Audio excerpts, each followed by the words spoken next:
Assalamualaikum warahmatullahi wabarakatuh. Bagaimana kabarmu anak-anak hari ini?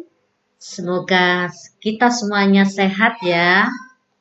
Baiklah, hari ini kita belajar teks eksplanasi. Minggu lalu kan kita sudah belajar teks prosedur ya. Maka hari ini kita belajar teks eksplanasi. Apa teks eksplanasi itu? Teks eksplanasi itu adalah sebuah teks yang berisi sebab akibat. Biasanya isinya berupa bencana alam atau sosial. Ya. Sebelum kita lanjut untuk belajar, mari kita lihat dulu kompetensi dasarnya. Materi teks eksplanasi ini KD 3.2 yaitu menganalisis struktur dan kebahasaan teks eksplanasi. KD 4.2 yaitu memproduksi teks eksplanasi secara lisan dan tulis dengan memperhatikan struktur dan kebahasaan. Jadi nanti setelah Anda menganalisis struktur dan kebahasaan teks eksplanasi, Anda nanti disuruh membuat teks eksplanasi secara tulis dengan memperhatikan struktur dan kebahasaan. Jadi nanti silakan dikumpulkan seperti biasanya di Google Classroom. Materinya apa?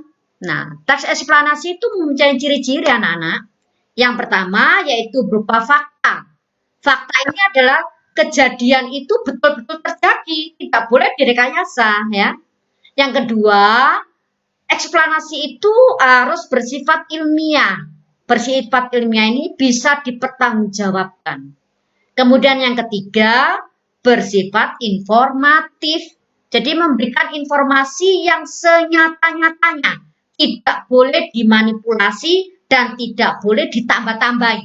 Ya. Kemudian nanti Anda harus mencari struktur eksplanasi. Strukturnya itu apa? Yang pertama yaitu pernyataan umum. Pernyataan umum ini Anda harus membuat kalimatnya banjir misalnya. Banjir adalah atau ialah yang menggunakan kata-kata seperti itu. Kemudian tulislah dalam satu paragraf ya Nana, pernyataan umum. Kemudian yang kedua, deretan penjelas. Deretan penjelas ini Anda tulis detail-detailnya. Bisa 2 paragraf, 1 paragraf, 3 paragraf, terserah Anda. Kemudian yang terakhir, ini paragraf yang terakhir, interpretasi. Anda simpulkan kejadian alam tadi, misalnya banjir tadi. Kamu simpulkan, berarti banjir itu termasuk apa?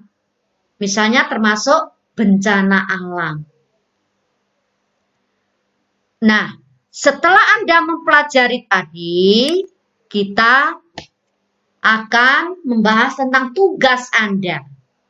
Yang pertama, untuk lebih memperdalam materi tersebut, Anda harus membaca materi struktur dan kaidah kebahasaan teks eksplanasi di Google Classroom yang sudah saya postingkan.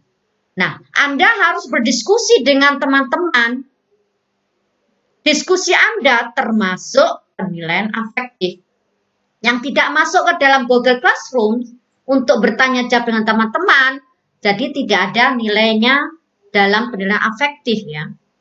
Kemudian yang kedua, carilah sebuah teks eksplanasi, kemudian tuliskan struktur dan ciri kebahasaannya untuk penilaian psikomotor.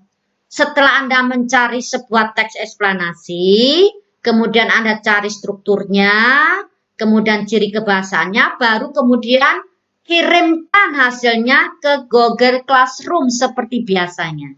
Ini untuk penilaian psikomotor atau penilaian praktek ya. Kemudian yang ketiga, untuk ulangan, yaitu penilaian kognitif atau penilaian pengetahuan, akan saya postingkan soal struktur dan kaidah eksplanasi di Kuiper School. Soal ini ada 20 soal anak-anak ya. Nah, seperti biasanya, jangka waktu Anda menyelesaikan untuk mengirim ke Google Classroom maupun mengerjakan soal di struktur di Kuiper School ini seperti biasanya adalah 1 minggu ke depan. Ya, terima kasih. Assalamualaikum warahmatullahi wabarakatuh.